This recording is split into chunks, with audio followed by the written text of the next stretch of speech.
On today's show, should the Washington Wizards retire Bradley Beal and John Wall's jerseys? Abdul and I don't see eye to eye on this, so we're going to go toe to toe in a debate on what the Wizards should do in this situation when it eventually comes. This is Locked On Wizards.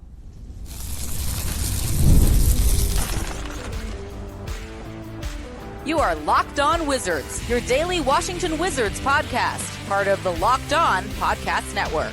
Your team every day. DC family, this is Locked On Wizards, where you're part of our family. We thank you for making Locked On Wizards your first listen every single day. We're part of the Locked On Podcast Network, where it's your team every day. We are in the doldrum season here. That's my co-host, Abdul Ayubi, DC Sports content creating savant. Check him out at the DMV Sports Zone page. I'm Ben Strober, your other co-host here. 106.7 The Fan and the Team 980, where I cover all things DC sports. Check me out on Twitter at Ben Strober Media. So as we approach this dull part of the summer here, Abdullah, our good buddy from the Wizards podcast, Greg Finberg, be sure to check him out at the Wizards podcast and on Twitter, Greg Finberg, one of the best covering the Washington Wizards year round. He posed the question today, and it got the fan base riled up. And we took interest in this debate as well. Should the Washington Wizards retire Bradley Beal's jersey? And maybe Greg was inspired today because of the news that came out of Ashburn today from our beloved Washington Commanders with Santana Moss, who will officially be inducted into the Ring of Fame at Northwest Stadium amongst a ton of Washington football legends. Week 1 against the New York Giants on September 7th. So maybe Greg got the inspiration for that, but boy, did his tweet get fans all riled up to this situation. And right away, my first stance when I saw it, I said, Greg, I love you, my guy, but I'm going a hard no on this one right now. I absolutely do not think Bradley Beal should have his jersey retired. And Abdul, I know you chimed in right away and eventually got to the point where people were kind of debating, should we just throw Wall in the mix here too? Because if you're going to retire Beal, you're going to retire John Wall. I'm out on both of them personally, but Abdullah, I know you're in for both these guys, so I'm going to let you have the floor here first. Let's have a civil debate here. Yeah, so it's funny because as soon as I saw Greg tweet that, I'm like, let me stir the pot. Let me get some impressions. And I tweeted out on our account at Locked On Wizards. Make sure you're following. So can we all agree both John and Brad deserve to get their jersey number retired? And it's already at 10,000 impressions. I think I always go back to the whole, it's the Wizards when it comes to the standards. This would be different if we were talking about, like I mentioned, in the short that I posted today, the Celtics, the Lakers, the Spurs, like very prestigious organizations compared to the Wizards, where they only have one championship. Last time was 1979. And not much success as much as we've been fans. The farthest that we've gone is the Eastern Conference semifinals. Never even reached the Eastern Conference finals I think since the last time they won an NBA championship. So it's been frustrating. But the way I see it, John Wall, he was here during the dark days, and he had the city on his shoulders. At one point in 2016, there was a time where he was considerably one of the best point guards in the Eastern Conference. He had Kyrie Irving, a top 3 point guard in the NBA with Steph, Damian Lillard, Kyrie, and maybe Chris Paul in that conversation. John Wall was very explosive. That Game 6 shot against the Celtics was just amazing. Probably one of my top 5 DC sports moments as a fan. And Bradley Beal, I know how it ended here in Washington. It was very dull, but you have to think about it through his perspective. The man was averaging 30 points per game at one point, and again, you can call it empty calories, but when him and John were playing, they were considerably one of the best backcourts in the NBA. And maybe they needed that one special player or that one scorer to push us over the edge back in 2016, 2017, 2018. We never had that. And I think jersey retiring, because Brad is, I think, 100 points off from the scoring title, which is insane to me. But the guy was a bucket, and the Supermax, the no trade clause, it was frustrating. But who would say no to that much money, Ben, if we really think about it? He was offered it. And now in Phoenix, that situation, I mean, every day by day, Bradley Beal's career is just like, man, what was his peak like? We forgot, but I remember his peak.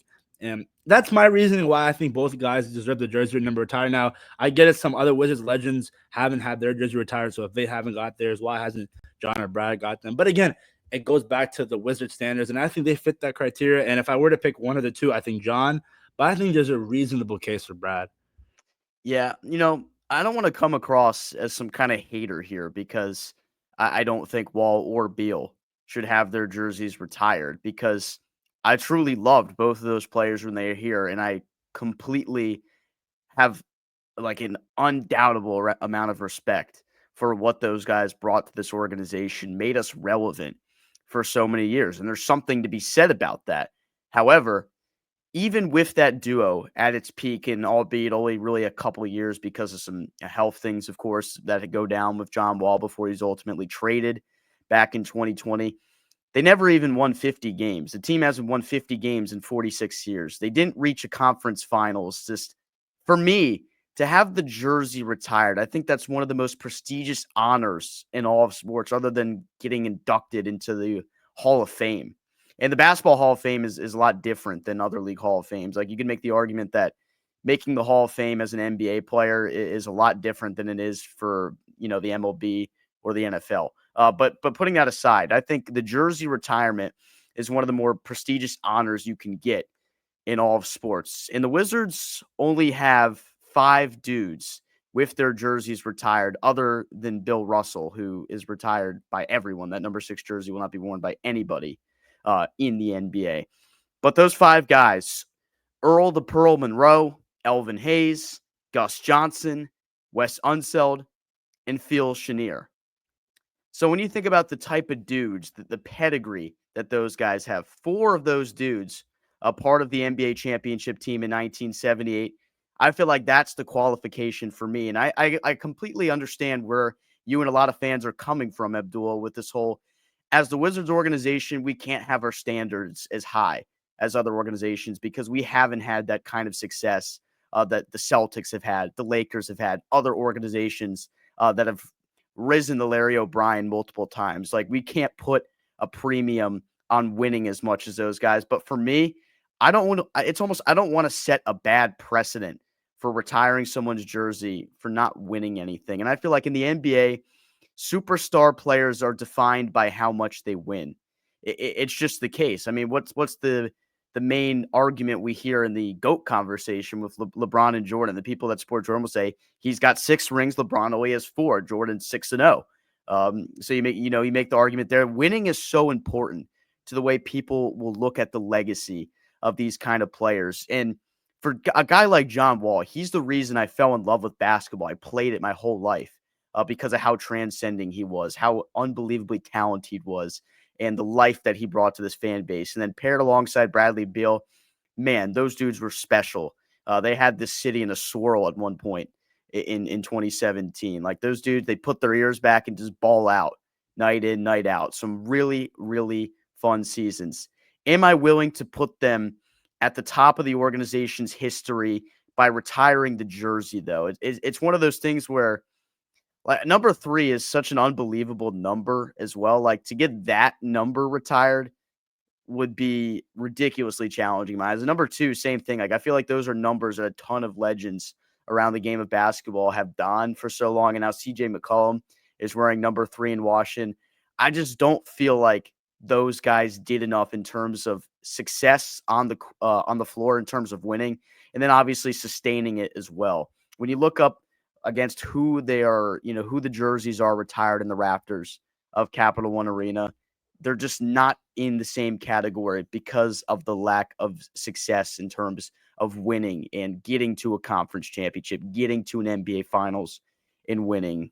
And even the accolades, just like scoring for Beal, like in those situations like 2020 where they led the league in scoring, it was kind of bound to happen at that point because of the situation that he was in. I'm not trying to discredit that because I think Beal was a super, super talented scorer, one of the best scorers this organization has ever seen. And the numbers would indicate that because he's almost the franchise leading scorer. But I just can't give them that honor. Yeah, I understand that, but again, I always go back to my justification of each organization has their standards. So my thing to you is, and you mentioned it, you have to win a championship in order to have some type of success, in your opinion, I'm assuming? Like, yeah, I saw also for this organization that just hasn't had like any type of success other than 1978, really, in terms of championships And then, of course, those years were dominant. They went to 2 straight NBA finals. So you give those players credit for that as well. Like, that's a really, really improbable feat to one, win an NBA finals and then nearly win another one the following year. Those teams in the late 70s were so, so talented, and the players had all the accolades that would stick out for it.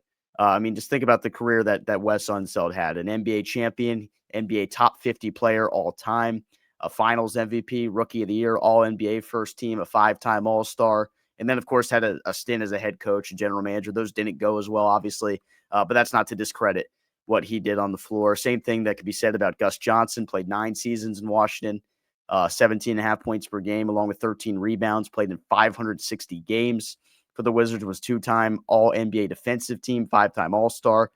Elvin Hayes. I mean, what more can you say about him? Another NBA top 50 guy, NBA champion, 3-time All NBA player, and an 8-time All Star. Like, we're just not in the same category with Bradley Beal as some of these guys. And I know you can make the argument, well, it's time, we're in the new era. Like, it's been so long since we've even retired anyone's jersey. Like, it's time that we could just add John Wall or Bradley Beal to the mix because of what he meant to the fan base.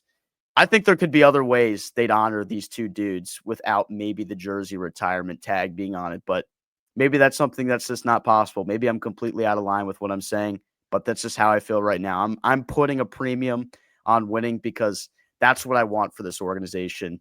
You know, I don't want to be accepting of mediocrity, not reaching 50 wins, not winning an NBA title. And I love appreciating players that did so much for us in the past, but I don't want to set a bad precedent. What about, I mean, again, I'm just throwing out another name, Agent Zero, Ben. Where do you think he falls between John and Brad when it comes to being able to have his jersey number retired? I don't think he played here long enough, really. Like, I don't think he had enough years of playing great basketball in Washington. I know injury was a big part of that, that came into that equation for how it ended here. And then, of course, the legacy of what happened in the locker room as well probably makes things a little more difficult. We actually had this conversation on 106.7 The Fan about who the next Ring of Honor player be for the Washington Football Organization. Of course, it came to mind, how is Rick Doc Walker not part of the Ring of Fame for the Washington Commanders? One, because of what he did as a player, Super Bowl champion, very solid player here for 7 seasons. And then also being part of the media market for 40 years. Doc Walker, like an unbelievable piece of DC football culture for a long, long time. And one of the things we touched on as well is I feel like Santana Moss was really the only player that resembled greatness in that regime, or in the last 20 years of Washington football until the past season. And that's why he gets the Ring of Fame honor, which is different than the jersey retirement. Art Monk is getting his jersey retired. That's a Hall of Fame player. That's a Super Bowl champion and, you know, one of the best to ever do it in Washington football history as a wide receiver. So I'm kind of looking at it from that lens as well. And is the Ring of Honor, just for clarification, it's like the closest thing to jersey retirement, I'm assuming? I'd say so. Like, that's the step below. And I think that's kind of what you would want for a guy like Wall and Beal. They deserve to be honored in some way. Jersey retirement, I think, is just a different level.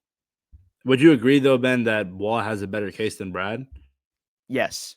I would put Wall over Beal, but it's still a no for both of them for me. I mean, we're over the time that we have allotted for this, but we're going to keep the conversation going real quick. So when we come back, we continue to debate Wall and Beal.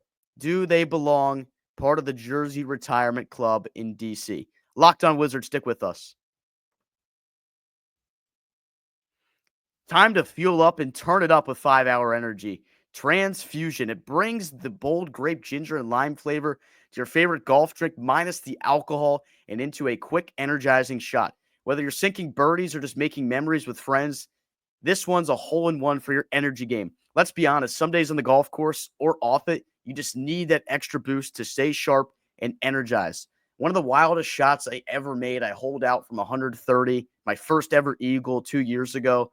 It came on a day where I had that 5-hour energy to get me through that early tee time from that day. Golf is all about good times with good people and good flavors, of course. The grape ginger lime flavor gives you the best parts of your clubhouse go-to without chasing down the bev cart.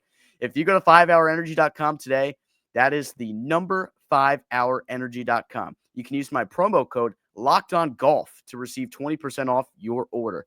This offer is only valid until September 30 on one order and cannot be used with other promotions. The code is not good on subscription orders. Whether you're meeting up with friends or trying to turn 18 holes into 36, get the energizing boost you need to power through.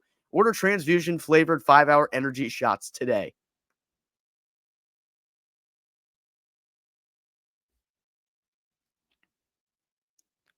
Welcome back to Locked On Wizards, where we've been debating about John Wall and Bradley Beal. Should those two have a jersey retired in the rafters when it's all said and done? Bradley Beal is still playing, recently signed with the Los Angeles Clippers after his buyout with the Phoenix Suns. And, aside from the past 3 years for Bradley Beal, which have, kind of hurt maybe the way basketball fans will feel about his legacy.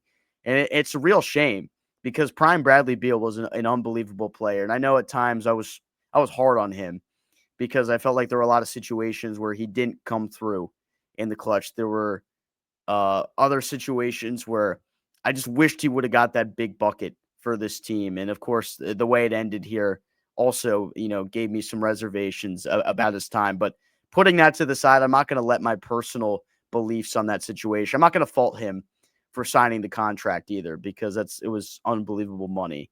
It's really the fault of those clowns that gave him the no trade clause. Stupid stuff. So I'm not going to pin that on Bradley Beal. Was his attitude a little bit frustrating for me after that time and complaining that the team wasn't winning after that? Yeah, a little bit. But I'm going to put that to the side. Abdullah, you've been on this train that Wall and Beal, you feel like these two should have their jersey retired because we don't have the same standard as other organizations. I mean, what else about these two guys would you say gives them the criteria to get this type of honor? I think it goes back to the DC was just so bad for a while. This goes back to John when he was a rookie. The team was just a dysfunctional place, and he was there during the dark times. And when we started competing in the Eastern Conference, I remember in 2014 in that first round, you swept Toronto, the whole Paul Pierce incident, and then the whole rivalry between Boston. And I get it didn't go our way, but it was fun playing Boston. I remember playing the Boston on Christmas Day when it was John Wall versus Kyrie Irving. That was exciting. And the whole Atlanta Hawks series. And maybe they could have won, but they ended up losing to the Hawks in the Eastern Conference and Eastern semifinals. It was a lot of just how bad we were, but these two were guys that were delivering. They were just that backcourt. They were the OG best friend who I remember John said, I'm not who I am without Bradley Beal. And they were just so compatible. And that was it just looked so natural. And I really liked it. And it goes back to the whole, that's one of the best backcourts that I've seen in the NBA. And obviously Steph Curry, Klay Thompson, Magic Johnson, Byron Scott, Kyrie, Luka Doncic. The list goes on and on, but it had something to our heart because, again, it goes back to what we've dealt with for so long here as Wizards fans. And that was just below average gameplay from the backcourt. And again, I go back to the whole John has a better case than Brad, but I think both guys, when they were at their peak, were really, really good players. And they tried their best. I think that's one thing for sure. John, with that injury, ruined him. And then Brad, injuries were ridiculing him a little bit. And it was also the fact that extension and ego came into play as well. It sucks how his last 3 years in the NBA have been. You mentioned it. People are going to tarnish his legacy just off those 3 years, but they don't know the Bradley Beal, who barely lost the scoring title to Steph Curry not too long ago. John Wall, the 360 layups, him and Marcin Gortat, that pick and roll. It was something special. And I understand NBA fans are going to say they didn't win anything. But at the end of the day, I forgot. I think it was Giannis Antetokounmpo that said, just because you don't win doesn't mean you're a failure. And I get it. Ultimately, he ended up winning a championship. But if you look at it through the lens of, look at the Wizards' history, you have one championship. There were years of just not being able to win at all and being a bottom 5 team in the NBA. And there were times where John Wall would get up off our seats when he made a crazy play, and Bradley Beal would. I remember he dunked on Andre Drummond, made dudes fall. It was something special, and you just had to be there. Well, let me put it for you this way. Do the Wizards maybe owe the fans who are our age or people who grew up on that brand of basketball and John Wall and Bradley Beal? Is this something that they do because they feel like they owe it to these fans to honor the players that got them into Wizards basketball?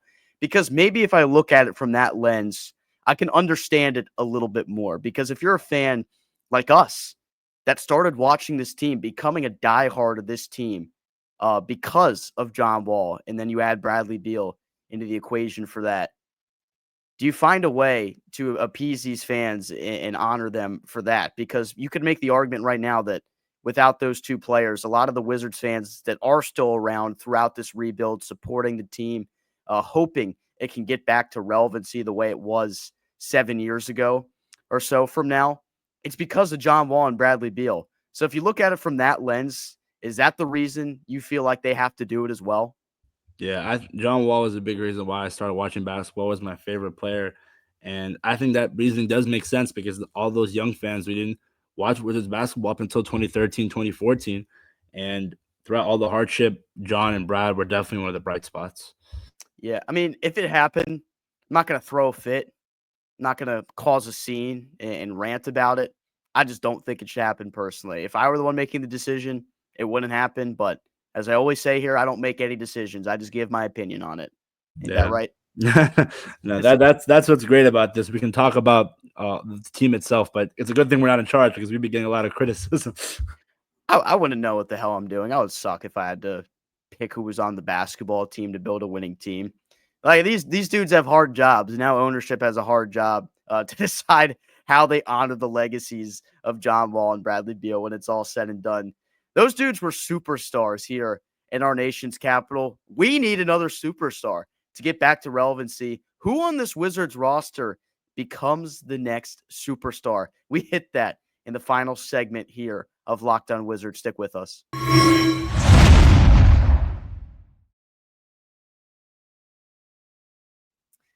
All this talk about the former stars of yesterday, but who is the future star of tomorrow for the Washington Wizards?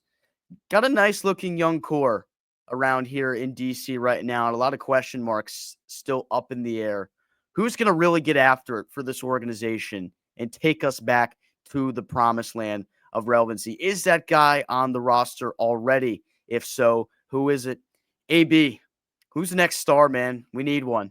As easy as I would love the answer of Trey Johnson, I'm going with Alex Sarban.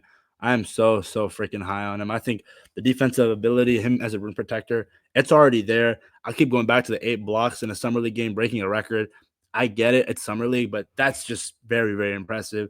And on top of that, the guy came from the Australian league, so the transition's only going to be more smooth going into year 2. Last year, he only got better every game. I'll keep mentioning the 34-point career game night against the Nuggets and Nikola Jokic. The Wizards ended up sweeping the Nuggets last year, which is insane too. And you put all that together, a point guard in Trey Johnson, a year 2 Bub Carrington, the pick and rolls, he's only going to get better. Needs to be more aggressive. Want to see him go in the post more. You're 7'1". You have to use that frame. You have to be averaging at least 9 to 10 rebounds a game. I'm hoping the 3-point shot will also get better. Maybe a shooting session with a lethal shooter would be beneficial for him. And I'm excited. I really think that this guy could be a top 10, top 5 center in this league. And it's just going to take some time, but he's just so freaking young. And his transition, I'll keep mentioning it, is only just seeing him get better every single game is only going to give me optimism. And it goes back to being aggressive. You need to see a 7-footer be more aggressive in the paint. And I want to see him get that Kevin Garnett like framework where he can go shoot a mid-range shot, shoot it from 3. Defensively, he's going to be a rim protector and guard 1 through 4, 1 through 5. I think playing with this Wizards team right now, we really haven't had an athletic center that can score gifted offensively and defensively. I mean, we mentioned Daniel Gafford, but there was only so much he could do outside the perimeter. Marcin Gortat, the athleticism limited him. So Alex Sarr could be a unicorn that we just haven't seen here in DC. You know, as easy it would be for me to say Trey Johnson. Well, I want to say Trey Johnson, and I also kind of want to say Cam Whitmore because I think those dudes have the 2 highest ceilings offensively on this team. But I do kind of tend to agree with you here about Alex Sarr because of what he's going to bring on both ends of the floor. And the offensive game is still very raw, and there's a lot of aspects that clearly need work for Alex Sarr. But he's already proven with the ability he has shown to stretch the floor a little bit and also protect the rim. He's a guy that will be a high-end starter for this team. Like I'd feel pretty safe right now to say Alex Sarr will be a guy that is around a few years from now. Like because they have such a logjam with other young players. Obviously, not everyone is going to be here 2 to 3 years from now. Hopefully, this team in a playoff position. That's just not how it works. You would love to see something like that, but it's just not how it works. Alex Sarr is a guy I'm confident will be around. Will he become a superstar? That's really up to him, honestly. I think offensively, his potential as much as he wants to be great offensively, because I think the points that he leaves on the table is because of a mentality thing. He needs to get into the paint and show how dominant he can be at his size. And unicorn's a good way to put it, because for a guy at 7'1", he handles the ball damn well. He can move pretty quickly laterally. You see it when he helps over from the weak side to protect the rim. How does that translate offensively? And how does he get better as a rebounder? We had Chris Miller on last week. If you missed that, check that out. And he said that it's so great to have Drew Gooden next to him every single night, because that's a dude that lived and breathed rebounding. And he says it's the big E word, effort. Alex Sarr needs to go out there and give 110% to get on the glass. And I feel like offensively, if he gives it all on the offensive glass, he's going to find himself with a lot of second chance opportunities. I think the Wizards are going to be a team that's going to shoot a lot of three-pointers. That's very evident last year. They had over 3 dudes that hit over 100 3-pointers. They're going to shoot a ton of threes. That's just the kind of style of basketball this Wizard team plays.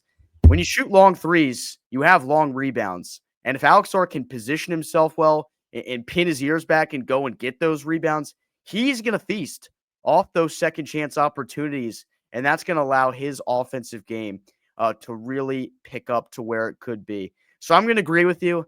Alex Sarr, I think of the guys right now, is who I think have the potential to be the next superstar player. Whitmore and Johnson, I just haven't seen enough of those guys. I know Whitmore has the 2-year sample size, but I want to see him in the Wizards uniform, what he brings to the table for us, because every situation is different. A lot of people think that him coming here means it's a whole world of a difference for Cam Whitmore. The offensive game is already there. You could argue he's probably one of the more polished offensive players, but what does that look like with this crowded group of people around his position? How many minutes can he even play? And then Trey Johnson, he just hasn't played on an NBA floor yet, so I have to reserve my judgment for that. But the Summer League, very good sign of things to come for Trey Johnson. I think he is going to be an unbelievable player. I'll reserve how good I think that'll be when I see him go against the real competition here in the regular season.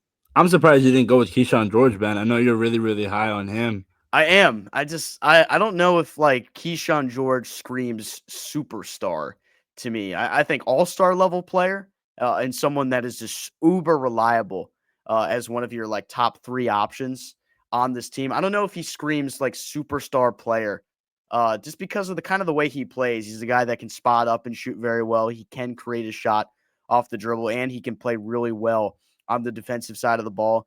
I don't know if he's a guy that anyone will look at as transcending a couple years from now, but down the line, I'm very confident that he's going to be one of the more favorable looked at options here in DC, potentially an all-star player. I think I like to say superstar, like that category. We're taking that to like a new level here. Yeah. No, I see where you're coming from. I think it's amazing because the amount of options that we have, there's so much talent on this team. One of these guys has to be an all-star, and it's not that big of a deal if the other ones are not, because they can be those all-star type of players or guys that can fit their role and find their role. And that's what we see in the blueprint. I'll go back to OKC. Yeah. You have SGA, you have Chet Holmgren, Jalen Williams. You need to find guys who can play their roles. In DC, there's just so much talent and versatility.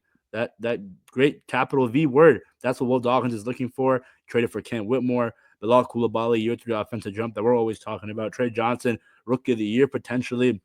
Year 2 of Bub Carrington, Alex Sarr, Keyshawn George. It's going to be an exciting year as a Wizards fan.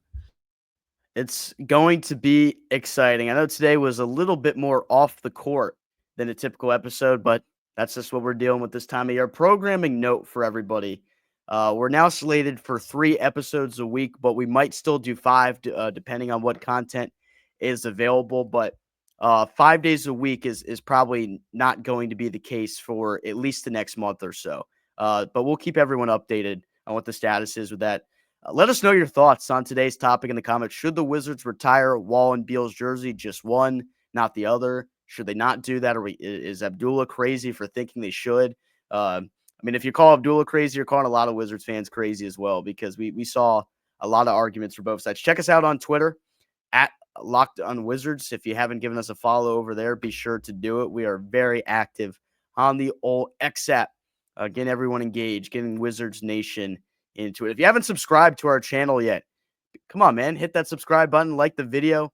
YouTube tells us that 70% of you have not subscribed to our channel that watch this channel consistently. So come on, it's free, it's easy. Hit that subscribe button. We're on the road to 6,000 views. Let us know what you think about today's topics. We want to thank everyone who made Locked On Wizards your first listen today. For your second, find the Locked On NBA podcast, where there is no off season. Doug, Matt, and Hayes keep you up to date on contract negotiations, rumors, and everything you need to be the most informed NBA fan. Find Locked On NBA on YouTube or wherever you listen to your podcasts. Part of the Locked On Podcast Network, your team every day. This is Locked On Wizards. That's my co-host, Abdullah Ayyubi. Check him out, host of the DMV Sports Zone page on Instagram. I'm Ben Strober. Check me out on Twitter at Ben Strober Media. We sign off. Go Wizards.